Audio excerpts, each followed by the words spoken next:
Good morning. I will be demonstrating the use of the gap nail 2.0 in coxavera correction of a proximal femur. This is a common pathology in fibrous dysplasia and osteogenesis imperfecta, where both proximal fixation is needed as well as deformity correction in a small diameter bone. We have an example here of a bone with both midshaft deformity and coxavera. And the first step is to plan where these osteotomies are going to be to create the correction. A very useful tool to do this is our gap nail template that allows to plan the entry point and orientation to have adequate alignment of the lag screw. So now using this, I know that my gap nail entry point needs to be here. And it can help me also estimate what total length of nail. Here we'll be using the longest nail at 320. So assuming an entry point here, following where our template was previously positioned, I will just draw our first line, which will define the path of the nail in the proximal segment. Second, this is just a bit fundamentals of deformity correction. I'm drawing mid-diaphyseal lines through the segments and establishing where the apex of the deformity is. So I know that I have one osteotomy to do here, and our second osteotomy will be proximal here. This will allow me to correct both deformities and ensure adequate alignment of the nail. A common approach for this type of procedure is to start by inserting a wire retrograde from the lateral aspect of the cortex coming out at tip of greater trochanter or just medial to that. The reason for this is because this entry point is very difficult to access given the coxavera. And second, you can position this wire prior to doing any osteotomy, which will greatly facilitate because no segments are free. As you can imagine, this is the path of the nail that once corrected will correct the coxavera. I'll now proceed to do antegrade reaming with a conical reamer.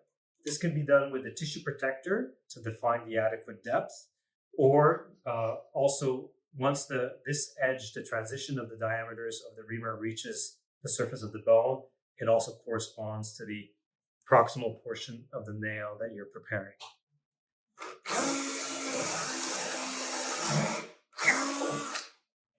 And for this case, it spans the entire proximal osteotomy. The next step will be to create the proximal osteotomy of the femur. A few options for osteotomies here. As I do this first line, you can do the osteotomy at the true core of the deformity. However, this would result in the lag screw really falling at the level of the osteotomy, which is not preferred. I will therefore shift my osteotomy distal, which will just cause some translation. This is really the surgeon's preference, and the surgeon can decide to do a simple transverse osteotomy and leave an opening, or do an opening wedge osteotomy and cut the back corner. Again, surgeon's preference. Now that the canal is exposed, the distal segment is reamed antegrade by going through the already exposed canal.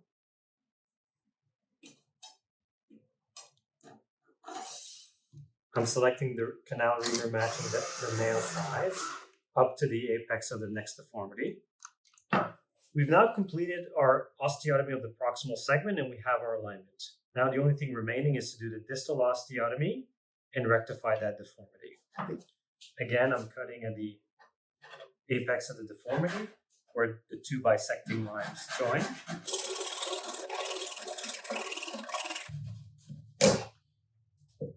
Depending on the severity of the deformity and the size of the exposure, the surgeon might opt to continue reaming this distal segment from the antegrade position, or by a large enough exposure, be able to ream the distal segment antegrade. With the trajectory planned in a distal segment, I'm now ready to prepare reaming of that third and final segment.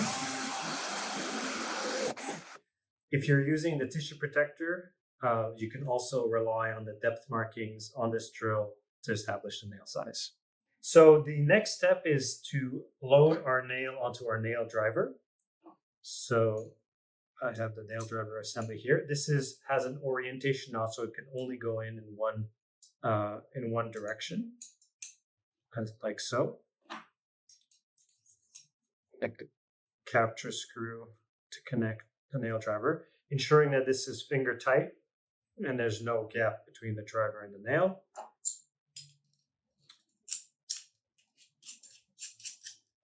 Fully threaded in, all the threads have disappeared inside the intermediate piece, and at the end, the square quick connect handle.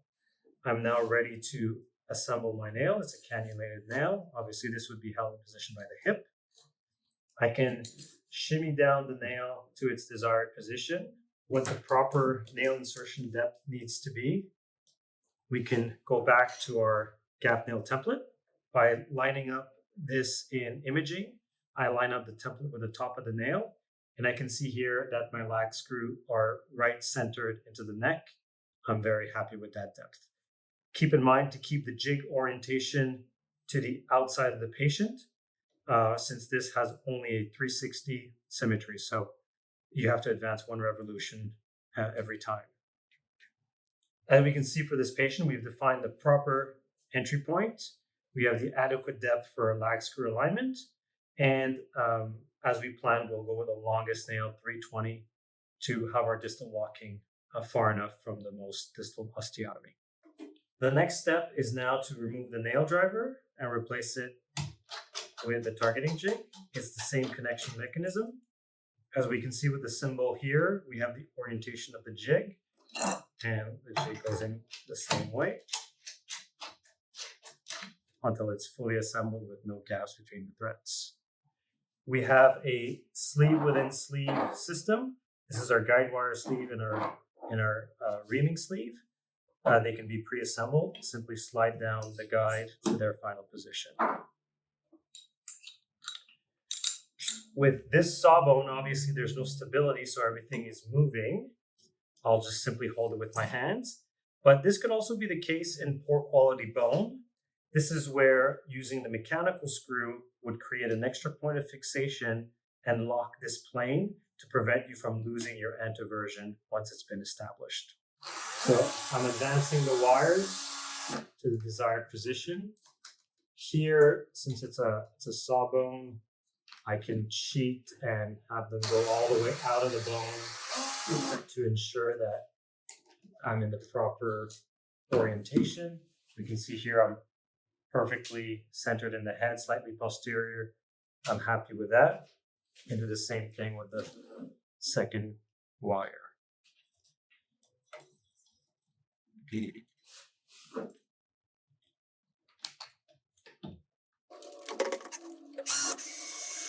Now that the wires are at their adequate depth, the next step would be to measure the required lag screw length.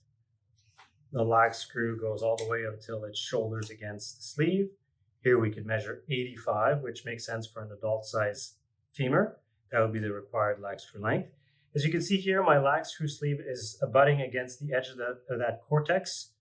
In a regular scenario, that could be just cut off to allow the sleeve to go all the way up to the bone, or alternatively just remove that distance measurement of your screw measurement. Typically, there is a 5 millimeter difference between the two lag screws, as the lower lag screw travels a slightly longer path. So if we're using 85 in the most proximal screw, 90 would be reasonable for the second screw. The lag reamer is equipped with stoppers, in which this quick connect guide allows you to define. There's a marking towards drill tip towards handle. Make sure it's oriented properly. Insert it from the tip all the way to the adequate measurement. You read the measurement through this window. I would now have the adequate stopper to insert my drill over my wire. I've removed my internal wire sleeve, and now I'm ready to drill to the adequate depth. I'm now ready to prepare. A common question is, which screw should you prepare first? What I recommend is always preparing the most critical screw. So if you think that one is maybe closer to the ventral or anterior portion of the femur, perhaps that one is more critical. If one is closer to the osteotomy, what is most critical, because you might decide to adjust the nail position based on that critical screw trajectory.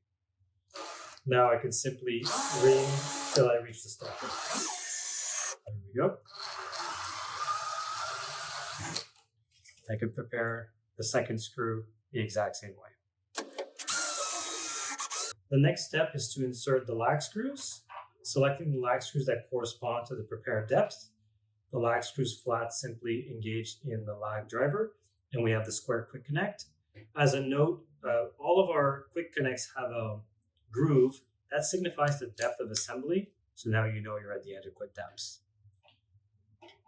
The lag screws fit through the sleeves and are guided all the way to the surface of the bone, and will advance through the nail to their final position. I will back up the lag sleeve to show the lag screw advancement. What we are aiming for is for the entire shank of the screw to be inside the bone, and only the tail portion to be protruding outside the cortex.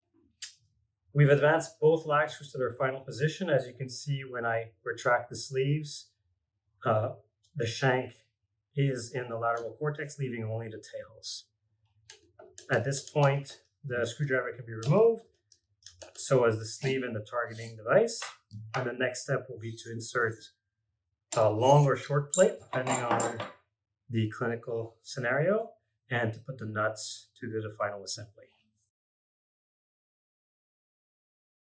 Since there's no greater trochanter involvement here, there's no split trochanter or anything of that nature, I've opted to use the short plate. Slide it up to the cortex. Using the nut screwdriver, I insert the nuts. There are 2 notches on the nuts for assembly, and those are marked here. The spherical side should be facing you. And then we insert the nuts onto the lag screws, starting with the lower lag screw since it has only a single position, while the top one is a slot. We're going to do progressive tightening here. So once it's engaged, I'll prepare the second nut, again, lining up the notches with the marking. And now I can tighten this nut against the plate and do my final tightening in the distal one. Do not over tighten these nuts as they are tugging on the lag screw. And in poor quality, so I'm finger tight here, I'm happy with this. I can move on to the other one, re-engage the slots and tighten. If you over tighten, you might just simply pull out the lag screws, which is not desirable. The next step is to cut the excess lag screw tail using the lag cutter. You can present it sideways, bring the lag cutter all the way up to the nut, and simply cut to remove any exceeding threads of the lag screw. When you do this cutting step, it will flare out the threads, preventing the nut from loosening. The next and final step will be distal interlocking through perfect circle. For distal interlock, we're going to be using our drill and perfect circle technique, taking care to address the rotational alignment that we want. Drilling up to the far cortex, after which we are ready to lock using, so this is a 6.4 nail, so I'm using our bicortical 4-0 screw. It will engage in both cortices, locking the nail in place to its final position. We have the option of a nail cap to facilitate implant removal. This cap uses the same 2.5 hex driver and is inserted in the top of the nail. This will protect all the internal capture and retaining feature to facilitate an eventual nail removal. The cap is available in a multitude of heights, depending on the anatomical location where the nail is used.